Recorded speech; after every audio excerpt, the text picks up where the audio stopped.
One day, my wife accompanied me, upon some household errand, into the cellar of the old building which our poverty compelled us to inhabit.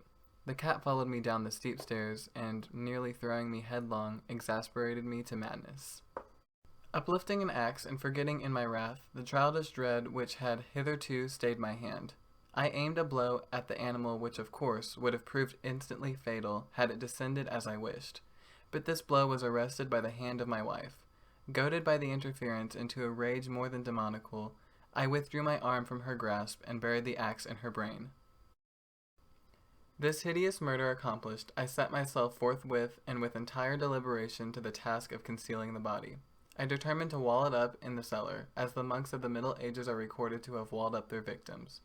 By means of a crowbar, I easily dislodged the bricks, and having carefully deposited the body against the inner wall, I propped it in that position, while with little trouble I relaid the whole structure.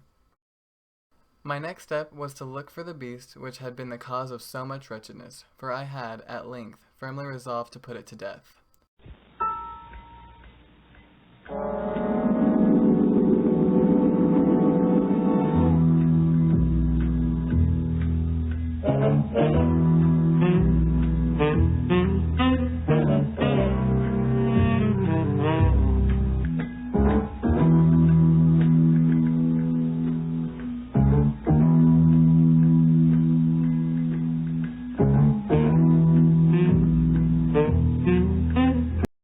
After a few days of searching, I assumed the wretched beast had scurried away into the wilderness.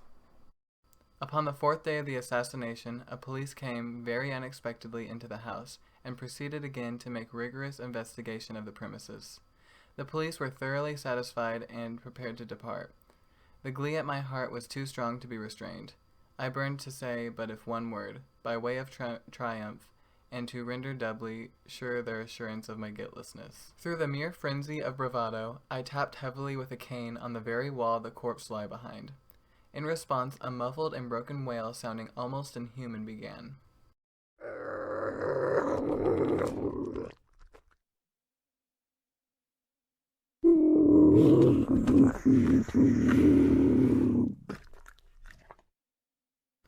The officer toiled the wall. It fell bodily. The corpse, already greatly decayed and clotted with gore, stood erect before the eyes of the spectators. Upon its head, with red extended mouth and solitary eye of fire, sat the hideous beast whose craft had seduced me into murder, and whose informing voice had co-signed me to the hangman. I had walled up the monster within the tomb.